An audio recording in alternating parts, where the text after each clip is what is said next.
نحمدہ و نصلی علی رسولہ الکریم اما بعد۔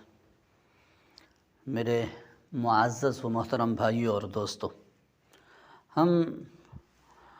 3 سبق مکمل کر چکے ہیں، اب یہ ہمارا چوتھا سبق ہے اس کورس کا۔ تو 3 سبق کے اندر ہم نے موضوع کا تعین، مواد کا حصول اور ترتیب اور مشق کے متعلق کچھ گفتگو کی ہے۔ آج ہماری گفتگو ہے انداز بیان کے متعلق، کہ ہم نے اب اپنی جو گفتگو جمع کی ہے، اپنی معلومات اور بیان جمع کیا ہے، اب ہم نے اس جمع کیے ہوئے بیان کو بیان کیسے کرنا ہے، تقریر کرنی کیسے ہے۔ تو اس میں چند اہم پوائنٹ، چند اہم باتوں کی طرف میں توجہ دلانا چاہوں گا۔ ان کی رعایت رکھنے سے اب واقعتاً مانا جائے گا، زمانہ مانے گا انشاءاللہ کہ بھئی آدمی واقعتاً سلجھا ہوا ہے اور خطیب کہلانے کا یہ حقدار ہے۔ تو سب سے پہلے تو آپ نے اس بات کی رعایت رکھنی ہے کہ خطیب جو بھی وقت کا پابند ہوتا ہے، واقعتاً اس کی طرف لوگوں کا میلان بڑھتا چلا جاتا ہے۔ مثلاً جو آپ نے وقت دیا ہے کہ 1 بجے بیان ختم کرنا ہے، تو 1 بجے ختم کر دیں، الا یہ کہ کبھی ایسا نکتہ ہو جس کی وجہ سے گفتگو لمبی کرنی پڑ جائے، وگرنہ آپ کی کوشش یہی ہو کہ 1 بجے اور آپ کا بیان مکمل ہو۔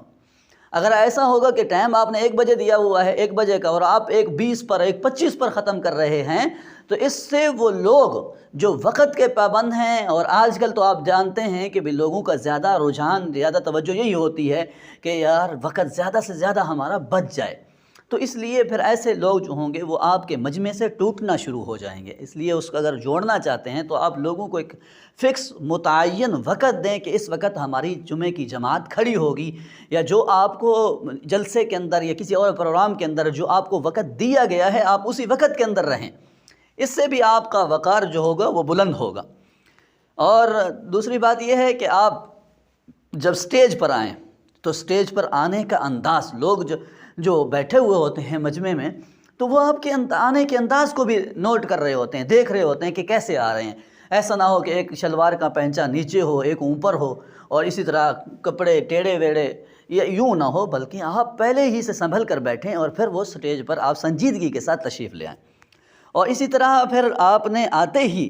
یہاں پر، یعنی سٹیج پر یا ممبر پر آتے ہی گفتگو شروع نہیں کر دینی، بلکہ پہلے ایک مرتبہ اپنے آپ کو سنبھالیں، مجمع پر ایک مرتبہ نظر رکھیں، دیکھیں کہ مجمع کیسے بیٹھا ہے۔ اگر ان کو جوڑنے کی ضرورت ہے تو ان کو جوڑ کر بٹھائیں کہ قریب قریب ہو جائیں، یا فلاں طرف کم ہیں ایک ساتھی اس طرف آ جائیں، تو آپ نے اس چیز کو بھی مد نظر رکھنا ہے۔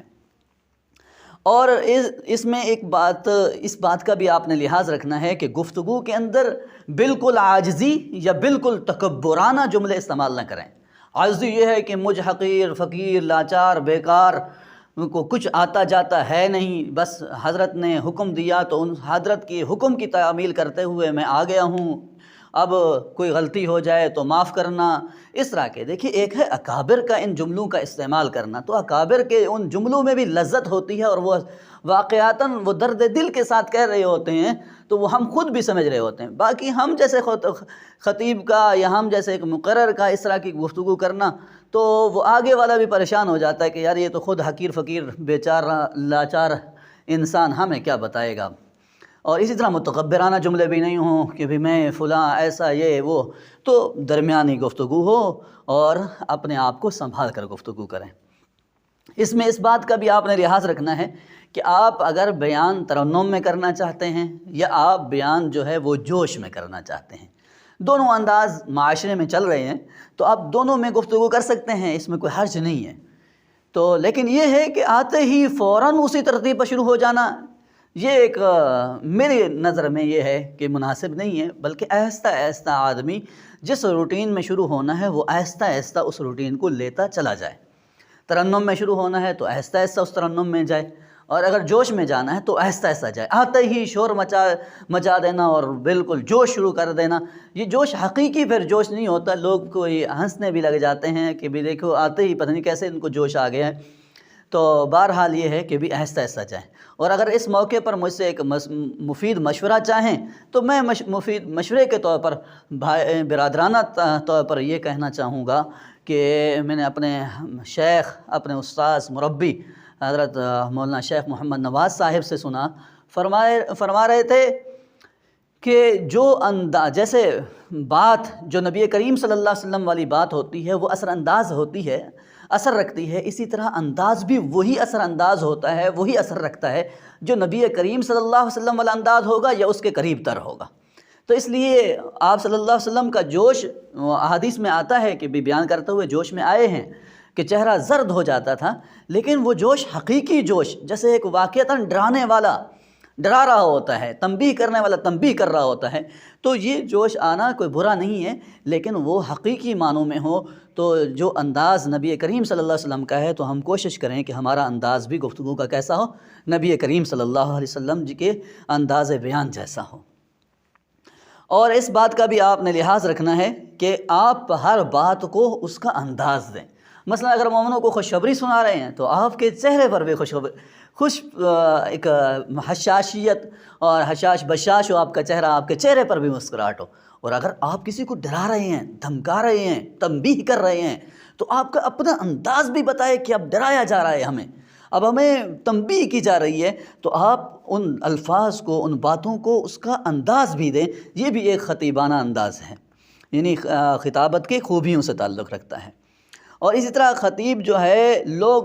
خطیب کے صرف الفاظ کو نہیں دیکھ رہے ہوتے، اس کی حرکات و سکنات کو بھی دیکھ رہے ہوتے ہیں۔ اب کچھ ساتھیوں کی عادت یہ بن چکی ہوتی ہے کہ ہر وقت داڑھی میں انگلی مارتے رہنا، یا ہر وقت کپڑوں کے ساتھ کھیلتے رہنا، یا کوئی اور ایسی قسم کی عادت بن چکی ہوتی ہے۔ تو ان چیزوں کو آپ سنبھالیں کہ آپ کی حرکات و سکنات میں کہیں ایسی بات تو نہیں ہے کہ جس کی وجہ سے لوگ متاثر ہو رہے ہوں، حیران ہو رہے ہوں کہ پتہ نہیں مولوی صاحب کیا کر رہے ہیں۔ اور اسی طرح آپ نے اس بات کا بھی لحاظ رکھنا ہے کہ کوئی واقعہ سنا رہے ہوں یا کوئی بات سنا رہے ہوں تو اس مجمع کا لحاظ رکھتے ہوئے کہ کیسا مجمع بیٹھا ہوا ہے، تو اگر وہ واقعہ ایسا ہے کہ جس میں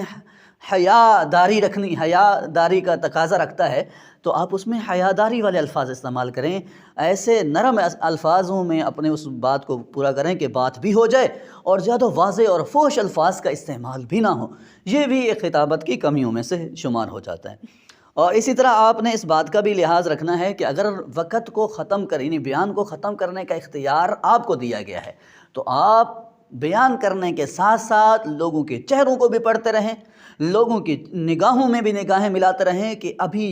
کہیں اکتا تو نہیں گئے۔ اگر اکتا گئے ہیں تو چاہے وقت بچا ہوا ہے، آپ اپنی گفتگو کو ختم کریں، سمیٹیں،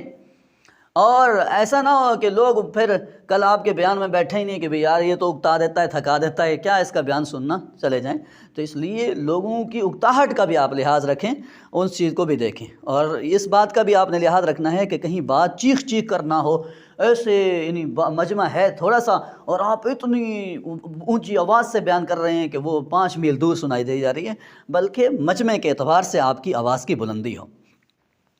اور ایک اہم بات جس بات کا آپ نے لحاظ رکھنا ہے وہ یہ ہے کہ اگر آپ کوئی واقعہ نقل کر رہے ہیں یا کوئی بات بزرگوں کی نقل کر رہے ہیں تو آپ کوشش یہ کریں کہ وہ حدیث یا وہ واقعہ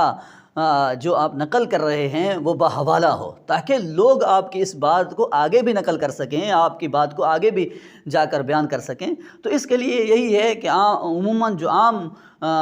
یہ ہوتے ہیں خطبات کی کتابیں ہوتی ہیں، ایک تو اکابر کی کتابیں، ایک عام جو چھپی ہوئی ہوتی ہیں، اس میں جہاں حوالہ ہوتا ہے تو کوشش کریں وہ آپ اصل حوالے تک بھی جائیں تاکہ آپ اس بات کو باحوالہ بیان کر سکیں۔ اور آپ کے پاس جو ممبر ہے، آپ کے پاس جو سٹیج ہے، یہ ایک ذمہ دار سٹیج ہے، آپ کی بات بھی ذمہ دارانہ انداز میں ہونا چاہیے۔ کہیں کبھی بھی ایسا ہو کہ لوگ اگر آپ سے حوالہ مانگیں تو آپ بلا جھجک اس کو حوالہ دے سکیں اور بتا سکیں کہ میں نے فلاں جگہ سے پڑھا ہے، فلاں جگہ سے لیا ہے۔ تو آپ کی گفتگو کے اندر وزن اور جان ہونی چاہیے۔ ایسا نہ ہو کہ پتہ نہیں یار میں نے کہیں دیکھا تھا واقعہ، بس اب مجھے یاد نہیں ہے، ایسا نہ ہو، بلکہ آپ کی پکی بات ہو تاکہ لوگوں کا اعتماد اس منبر پر جہاں آپ بیان کرتے ہیں اس پر پختہ ہو جائے اور لوگ یعنی بات کو پختگی کے ساتھ کسی کو بتا سکیں کہ ہم نے فلاں مولانا صاحب سے سنا ہے اور وہ کبھی بھی ایسی لچر بات نہیں کرتا، ایسی کمزور بات نہیں کرتا، تو آپ پر لوگوں کا اعتماد تب بنے گا جب آپ اپنی گفتگو کے اندر جان پیدا کرنے کے لیے آپ بحوالہ بات کریں گے، اور کوشش یہ ہو کہ اگر آپ کوئی عربی عبارت کی بات ہے، یعنی مثلا حدیث ہے یا کوئی بزرگوں کا قول ہے، تو آپ وہ عربی عبارت بھی ذکر کر دیں، اس سے بھی لوگوں کا مزید اعتماد بڑھتا ہے اور اس منبر کے ساتھ لوگوں کا مزید تعلق مضبوط ہوتا ہے۔ اللہ رب العزت ہم سب کو اس پر عمل پیرا ہونے کی توفیق نصیب فرمائے۔ وما علینا الا البلاغ۔